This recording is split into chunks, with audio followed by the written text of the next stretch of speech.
질병관리청 중앙방역대책본부는 어제 0시 4일 0시 기준 코로나19 신규 확진자가 5,352명 발생했다라고 발표했고요. 위중증 환자가 16명 증가해서 총 752명에 달해서 그 위중증 환자를 위해서 준비해 놓은 병상에 전국적으로 90% 가까이 90% 정도 이렇게 병상이 가득 찼다라고 그렇게 발표하고 있습니다. 따라서 지금부터는 모든 환자가 가정에서 격리하는 것을 원칙으로 확진자로 판정났더라도 가정에서 치료하는 원칙을 내세우고 있습니다. 지난 3일 하루 동안 코로나19 바이러스로 인해서 사망한 분들이 무려 70명이나 발생했다고 합니다. 하루 사이에 단계별 일상 회복, 소위 위드 코로나가 실행된 후에 폭증한 신규 확진자, 위중증 환자, 또 사망자가 늘어나서 우리의 마음을 안타깝게 합니다. 그런 와중에 나이지리아를 방문했던 한 목사님 부부에 의해서 오미크론이 이렇게 변이종이 번져나가기 시작했고요. 어제까지만 해도 이제 9명이라고 그렇게 발표했었는데 상당수 더 많이 발생할 것 같습니다. 특별 방역 대책을 발표해서 수도권은 6명, 지방은 8명까지만 이렇게 사적 모임을 가질 수 있습니다 라고 그렇게 발표하기도 했습니다. 다행스러운 것은 다시 옛날로 돌아가서 사회적 거리두기 뭐 이렇게 하지 않냐고 그 1단계 단계별 일상회복 1단계를 계속 유지하는 걸로 그렇게 발표돼서 교회의 예배 인원을 제한하거나 또 어떤 다른 조치를 하거나 하지는 않습니다. 지난 2년 동안 잘 견뎌왔는데 그리고 이제는 일상회복을 꾀하는 그런 단계로 나아가자 했는데 이렇게 상황이 여의치 않아서 우리 마음에 염려가 큽니다.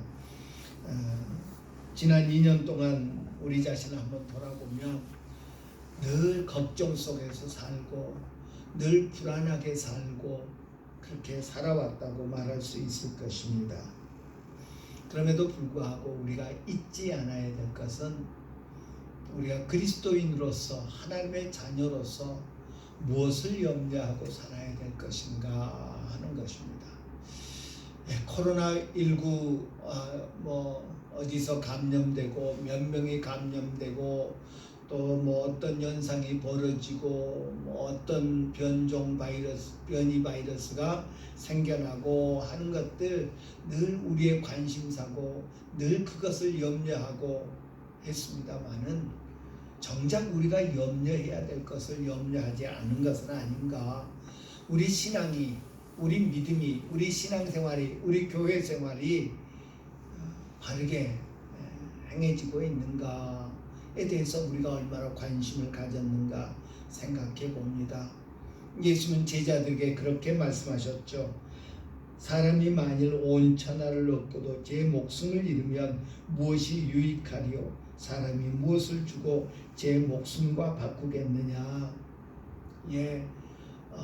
코로나19 때문에 장사가 안 되고 코로나19 때문에 아이들이 학교 등교한 것이 어렵고 그래서 학력이 저하되고 코로나19 때문에 뭐가 안 되고 코로나19 때문에 뭐가 어렵고 코로나19 때문에 이러면서 어려움을 우리가 호소했습니다마는 정작 우리의 영혼이 쇠해가는 것을 우리 영혼이 쇠퇴해가는 것을 너무나 그냥 방치하지는 않았는지 하는 그런 생각을 하게 됩니다. 오늘 우리 골로새서를 읽었는데 골로새 교회는 바울 사도가 세운 교회는 아닙니다.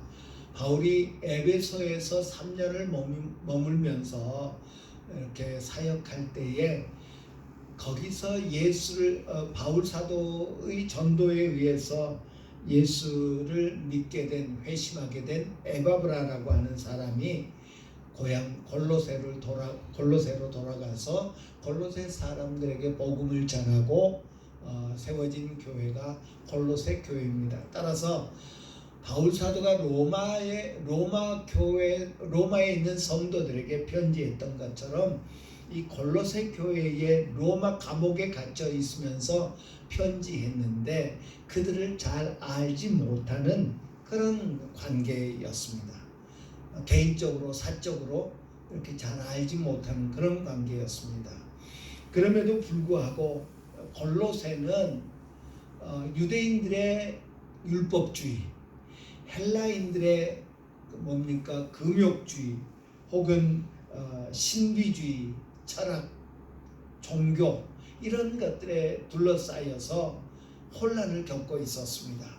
에바브라가 그들을 가르치고 그들을 주님의 말씀으로 양육했습니다마는 온갖 세속적인 그런 풍조들이 골로새 교회 성도들의 믿음을 흔들고 있는 그런 상황이었습니다.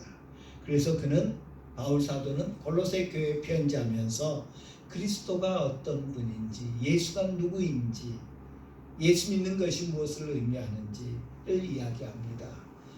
바울 사도가 에바브라를 통해서 골로새 교회 사람들이 이렇게 예수 믿습니다, 골로새 교회가 이렇습니다 라는 보고를 듣는, 그래서 골로새에 예수 믿는 무리들이 생겨났다는 것을 알게 된 이후로 그들을 위한 기도를 멈추지 않았노라고 그렇게 이야기합니다. 그러면서 내가 너희를 기도할 때마다 생각한다 라고 말하면서 특별히 그 골로새 교회 성도들이 주님을 알아가는 지혜가 자라가기를 위해서 기도했다 라고 그렇게 말씀하고 있는 것을 봅니다. 지혜와 총명을 주셔서 하나님의 뜻을 아는 것으로 충만하기를 기도했다고 말합니다. 10절 11절에 보면 하나님을 아는 것에 자라가게 하시고 그의 영광의 힘을 따라 모든 능력으로 능하게 하시며 기쁨으로 모든 견딤과 오래 참음에 이르게 하시기를 기도하고 있는 바울 사도의 모습을 발견하게 됩니다.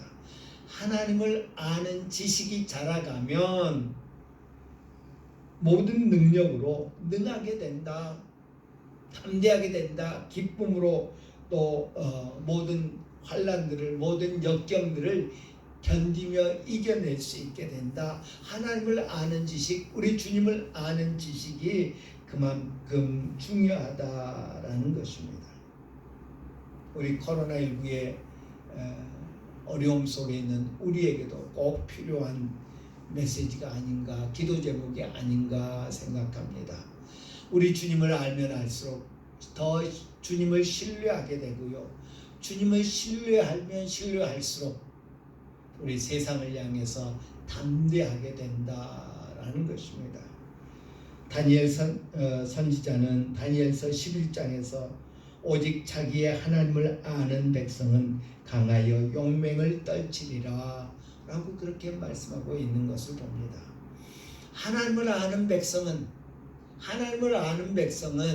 담대하여 강하여 용맹을 떨치게 될 것이다. 왜? 믿는 구석이 있으면 용감해지죠. 하물며 개들도 자기 주인이 있으면 막 이렇게 용맹을 떨치죠.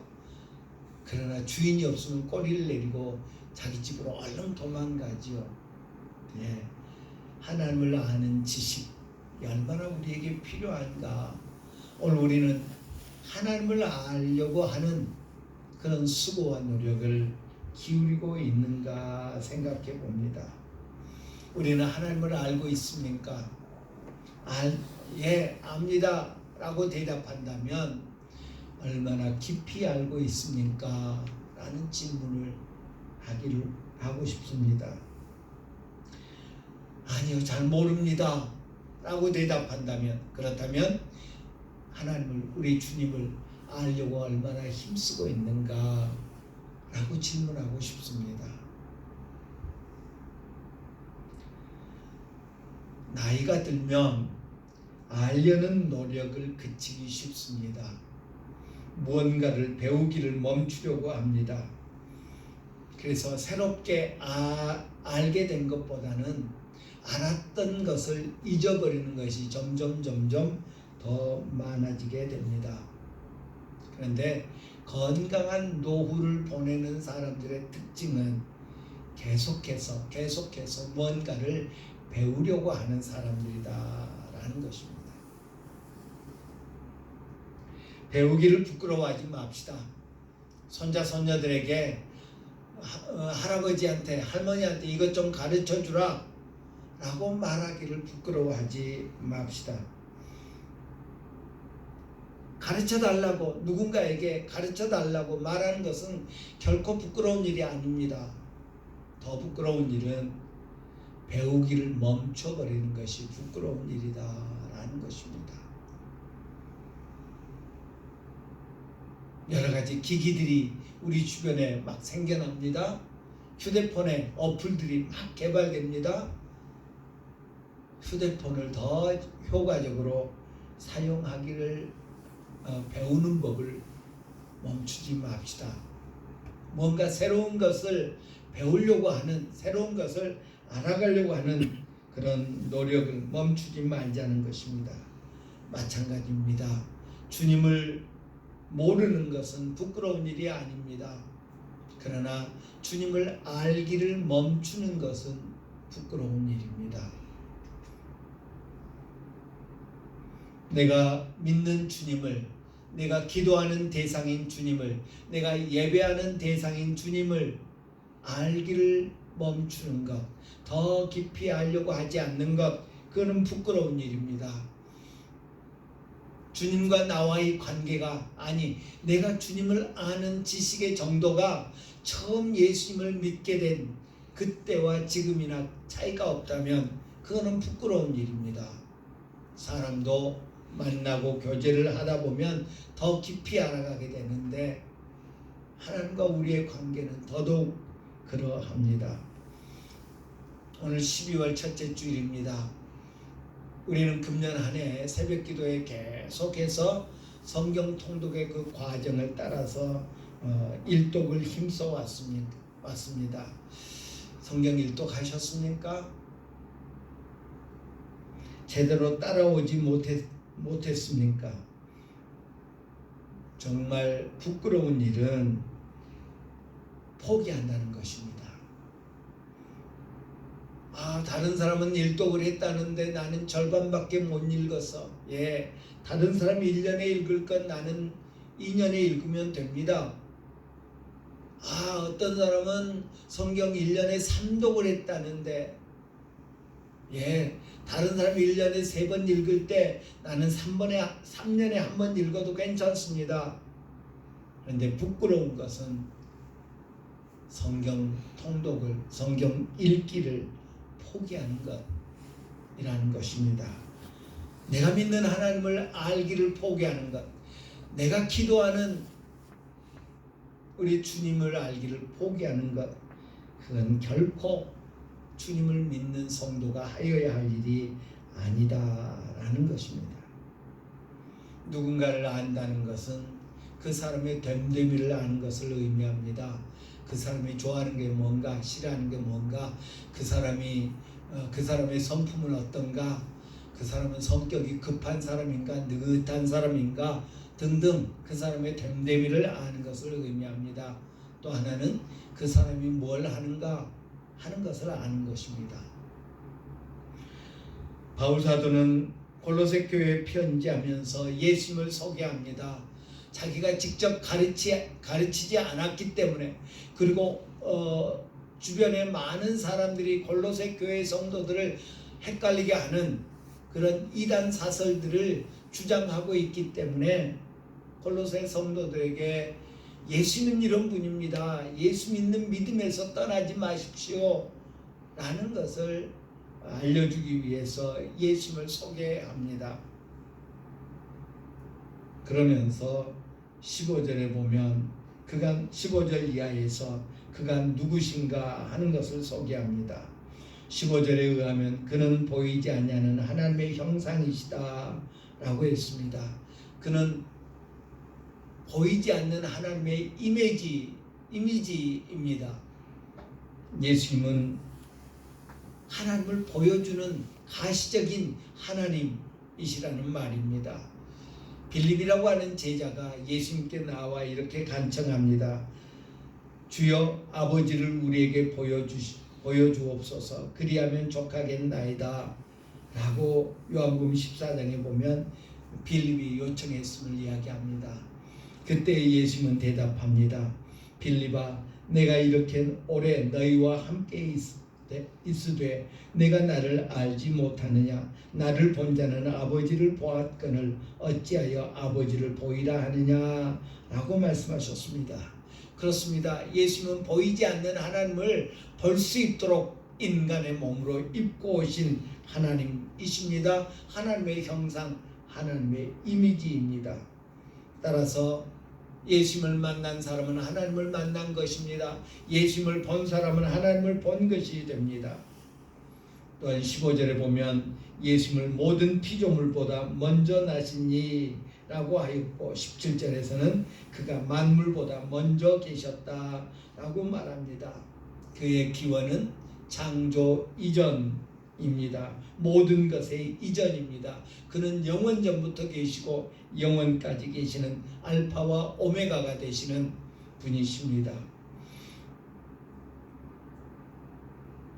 따라서 그는 누군가에 의해서 창조되신 분이 아니라 세상을 창조하신 분이라고 성경은 말합니다. 16절에 보니까 만물이 그에게서 창조되되 하늘과 땅에서 보이는 것들과 보이지 않는 것들과 혹은 왕들이나 주권들이나 통치자들이나 권세들이나 만물이 다 그로 말미암고 그를 위하여 창조되었다라고 말씀하고 있는 것을 봅니다. 그렇습니다. 예수님은 영원전부터 계셔서 하나님께서 세상을 창조하실 때 하나님과 더불어 창조하신 창조주 되십니다. 18절에 보면 그는 몸인 교회의 머리시다 라고 말합니다. 교회를 핏값을 치르고 사셨고 친히 교회의 머리가 되셔서 교회를 다스리시는 분입니다. 또한 18절에 보면 친히 천하 만물의 으뜸이라고 말씀하십니다. 모든 만물을 창조하셨을 뿐만 아니라 모든 만물을 주관하시는 분, 모든 만물의 주인 되시는 분이 바로 우리 예수님이시다 라고 말씀하고 있습니다. 이 15절부터 18절까지에 나오는 예수는 누구시냐? 이런 분이시다 라고 말씀하시는 이 말씀, 그런 예수님을 우리는, 여러분은 믿고 있습니까? 어떤 부분이 믿어지지 않고 어떤 부분이 잘 모르겠습니까? 어떤 부분에 대하여서 이해가 부족합니까? 너희 중에 누구든지 지혜가 부족하거든 후히 주시고 꾸짖지 아니하시는 하나님께 구하라. 그리하면 주시리라. 야고보서 1장 5절에서 말씀하고 있습니다. 기억합시다. 알지 못하는 것은 부끄러운 일이 아닙니다. 그러나 알기를 포기하는 것은 부끄러운 일입니다. 알려고 노력하지 않는 것은 부끄러운 일입니다. 예, 우리 아이들 처음부터 다 알지 않지 않습니까? 유치원 다니는 아이들이 아는 정도가 있고요. 초등학교, 중학교, 고등학교, 대학교 다니는 아이들이 아는 정도가 다릅니다. 그런데 우리 아이들이 만약에 초등학교 다니면서 더 이상 배우려고 하지 않는다면, 뭔가에 대해서 호기심을 갖지 않고 뭔가에 대해서 알려고 노력하지 않는다면 얼마나 부모의 마음이 아프겠습니까? 예수님은 바로 이런 분이다 라고 바울 사도는 골로새 교회에 말씀하십니다. 또한 예수님이 하신 일은 무엇입니까? 예수님은 인간의 몸을 입으시고 죄인의 한복판에서 가르치시고 고치시고 기적을 행하시고 또 먹이시고 하는 일들을 하셨습니다. 하지만 예수님을 이 땅에 보내신 하나님 아버지의 뜻, 또 그 하나님 아버지의 뜻에 순종하여서 인간의 몸을 입고 이 땅에 오신 예수님의 뜻 역시 죄인을 위해서 죽으시기 위해서 오셨다는 것입니다. 예수님이 하신 일의 하이라이트, 가장 위대한 일은 그가 십자가에서 피 흘려 죽으셨다는 사실입니다. 그런데 오늘 본문은 예수님의 피, 예수님의 죽으심을 언급하면서 그럼에도 불구하고 19절부터 23절까지 핵심 주어는 하나님입니다. 19절에 보니까 아버지께서는 하나님께서 이 모든 일을 계획하셨다. 하나님께서 이 모든 일을 작정하셨다. 이 모든 일의 주관자는, 주도적으로 이 일을 하신 분은 하나님이시다. 아들 예수가 십자가에서 피 흘려 죽게 되는 것, 그것을 하나님께서 계획하셨다 라고 말합니다. 예수님의 피 흘림을 통해서 자신의 의를 이루고 죄인들이 의롭다 여김을 받도록 계획하신 분은 하나님이시다 라고 말씀합니다. 창세기에 보면 이삭이 희생 제물로 죽을 뻔했습니다. 장작을 쌓고 이삭을 결박하여서 이삭을 희생 제물로 죽이려고 하는 장면이 창세기에 묘사되어 있습니다. 이삭이 희생 제물입니다. 그런데 이삭을 희생 제물로 드리려고 했던 사람은 그의 아버지 아브라함입니다. 예수님이 희생 제물이 되셨습니다. 유월절 양이 되셨습니다. 십자가에서 죽으셨습니다. 그런데 그것을 계획하신 분은 하나님 아버지이시다 라고 오늘 본문은 우리에게 말씀하고 있습니다. 예수님이 세상 죄를 지고 가는 6월절의 어린 양, 대속죄일의 어린 양이 된 것은 여자의 후손이 사탄의 머리를 밟게 할 것이라고 하신 하나님의 계획, 의도였습니다. 여자가 어떤 누구의 개입도 간섭도 도움도 여기에 존재하지 않습니다. 하나님의 주권적인 행위였습니다. 하나님의 주도적인 행위였습니다. 누가 나서서 당신의 아들을 대신 죄인들을 대신해서 피 흘리게 하십시오 라고 하나님께 요구할 수 있겠습니까?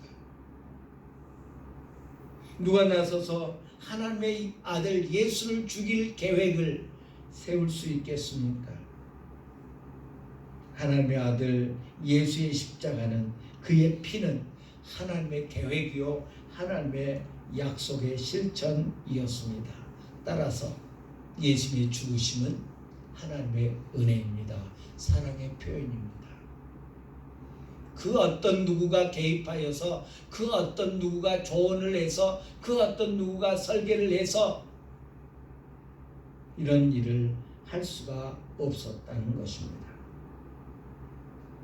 하나님께서 당신의 아들을 희생양으로 주셨습니다.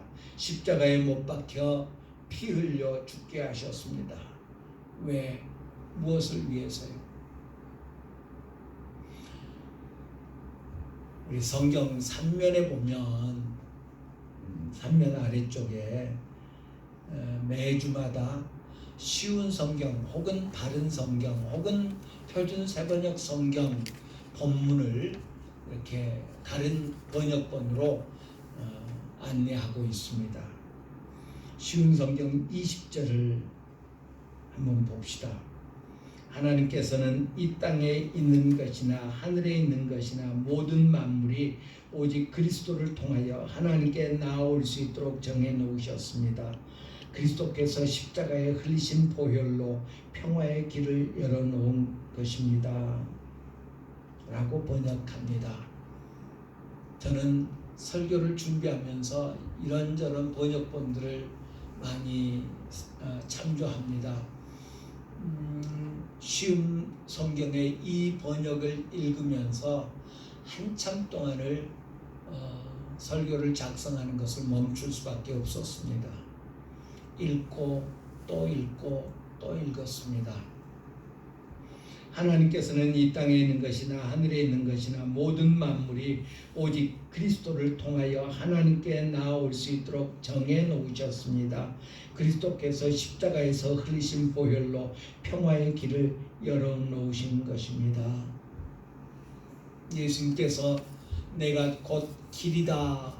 내가 곧 길이다. 어떤 길이요?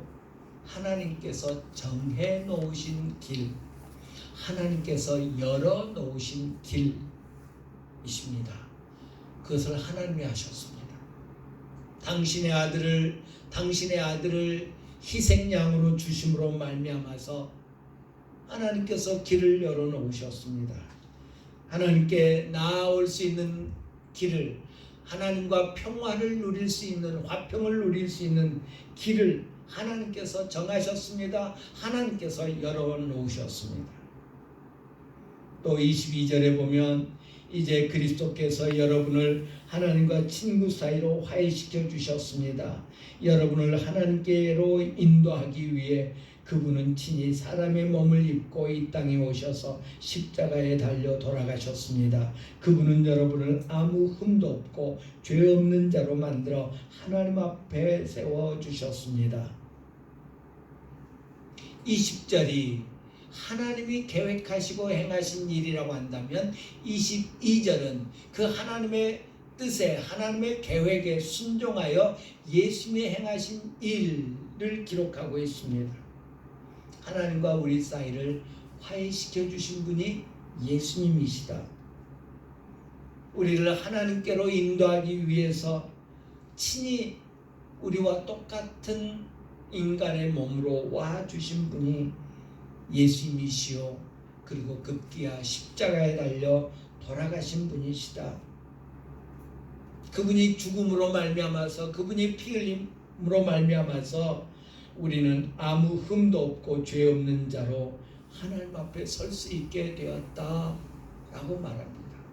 우리는 이전 시간에 예수님이 십자가에 달려 운명하실 때에 성소의 휘장이 위로부터 아래까지 완전히 둘로 찢겨서 나뉘었음을 살핀 적이 있습니다.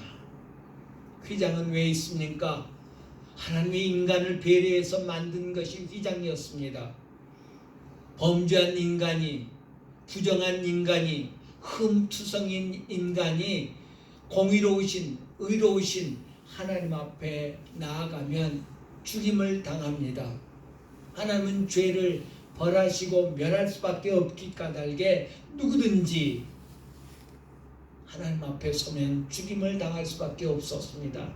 그래서 하나님 앞에 나아오지 못하도록 휘장을 만들어 놓으셨습니다.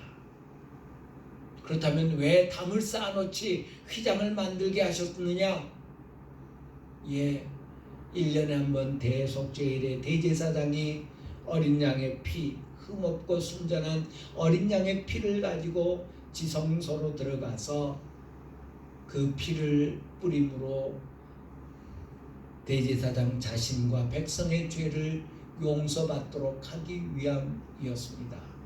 하나님께서 지정하신 피, 하나님께서 말씀하신 피를 가지고 휘장을 들어가면 괜찮지만 그렇지 않으면 다 죽임을 당하게 됐습니다. 그런 휘장이 이제 더 이상 필요 없게 되었습니다. 왜냐하면 예수님이 당신의 몸으로 휘장을 열어놓으셨기 때문입니다. 그분은 여러분을 아무 흠도 없고 죄 없는 자로 만들어 하나님 앞에 세워주셨습니다. 예수님이 우리를 위해서 하신 일입니다. 하나님이 죄인인 우리를 의로우신 하나님 앞에 나올 수 있는 평화의 길을 정해놓고 열어놓으셨습니다.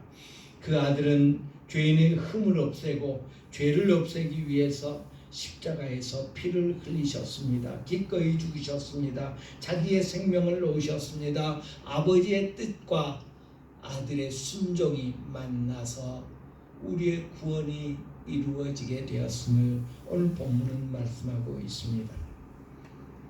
우리의 구원과 칭의는 아버지 하나님과 아들 예수님의 완벽한 합작품입니다. 완벽한 조화입니다. 예수님이 십자가에 흘린 피는, 그의 죽음은 우리에게 화목을 가져왔습니다. 보통 화목입니까? 하나님과 친구처럼 마주 대할 수 있게 만들어주셨다고 말합니다.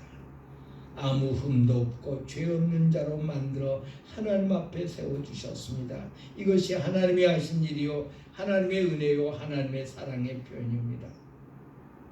이제 우리는 만일 너희가 믿음에 거하고 터 위에 굳게 서서 너희 들은 바 복음의 소망에서 흔들리지 아니하면 그리하리라 하신 말씀을 우리 마음에 새겨야 될 것입니다.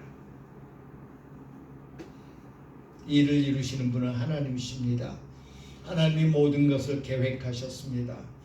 하나님과 화해하는 방법도, 하나님께 나아갈 수 있는 방법도 하나님이 계획하셨습니다. 그리고 그 계획을 성취하도록 친히 일하신 분이 성자 하나님 곧 예수님이십니다.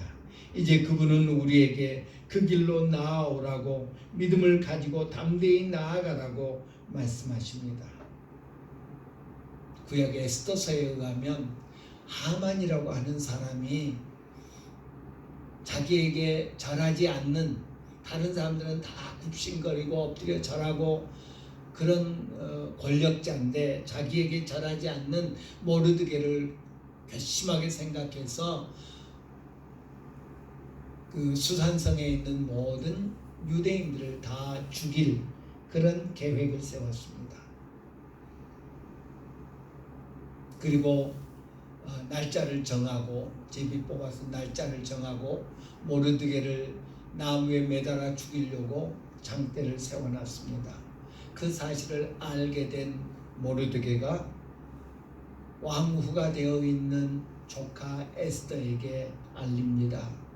우리 민족이 다 몰살하게 생겼으니 왕에게 나가서 도움을 구해라. 왕에게 도움을 구해라. 그런데 왕이 부르기 전에, 왕후 아니라 누구라도 왕이 부르기 전에 왕 앞에 서면 다 죽임을 당했습니다. 단 왕이 와도 좋다고 손지팡이, 금홀이라고 그러죠, 홀을 내밀면 살 수 있었습니다. 지금까지 거의 반년 동안 왕이 이 모르드게 에스더를 부르지 않았었습니다. 그래서 혹 왕에게 갔다가 죽임을 당할 수도 있었습니다. 그런 상황에서 에스더는 모르드게에게 이야기하죠. 그 궁궐 밖에 있는 모든 유대인들에게 금식하며 저를 위해서 기도하게 해주십시오. 나도 내 하녀들과 시녀들과 함께 금식하며 기도하고 왕에게 나아가겠습니다. 죽으면 죽지요. 죽임을 당하면 죽지요. 그리고 왕 앞에 나아갑니다. 왕이 자기의 홀을 내밀어서 에스더가 왕에게 나오는 것을 허락합니다. 그런 과정을 통해서 하만의 계략은 180도 뒤집어져서 모르드게를 매달아 죽이려고 했던 자기 집에 세운 장대에 하만이 죽고요. 유다 백성들은 자기들을 죽이려고 했던 사람들에게 보복하는 그런 구원의 역사가 나타나죠. 금식하며 저를 위해서 기도해 주십시오. 기도는 에스더로 하여금 하나님을 신뢰하게 했습니다. 하나님이 함께 하신다는 것을 알게 했습니다. 하나님을 더 깊이 아는 데 이르렀습니다. 그것은 그녀에게 용기를 주었습니다. 확신을 주었습니다. 그리고 그는 왕 앞에 나아갈 수 있었습니다. 죽으면 죽으리라 아주 유명한 말이 됐죠. 내가 죽임을 당하면 죽지 하는 그런 용기가 어디서부터 나왔습니까? 기도를 통해서요. 하나님과의 교제를 통해서요. 하나님을 아는 것을 통해서요. 오늘 본문은 말합니다. 믿음 안에서 흔들리지 말고 굳게 서 있으면 주님의 보혈의 공로로 인하여서 하나님으로부터 의롭다 여김을 받는다. 하나님과 화해하게 된다. 하나님 앞에 담대히 설 수 있게 된다라고 그렇게 말씀하고 있습니다. 믿음이 이기게 합니다. 믿음이 우리에게 담대함을 줍니다. 믿음이 우리에게 진정한 평화를 누리게 합니다. 그 믿음은 어디서 옵니까? 하나님을 아는 것으로부터, 하나님의 계획을, 우리 주님의 뜻을 아는 것으로부터. 주님을 압시다. 힘써 주님을 압시다. 주님을 더 깊이 압시다. 주님의 행하신 모든 일들을 깊이 알아가는 우리 모두가 되기를 바랍니다. 기도합니다.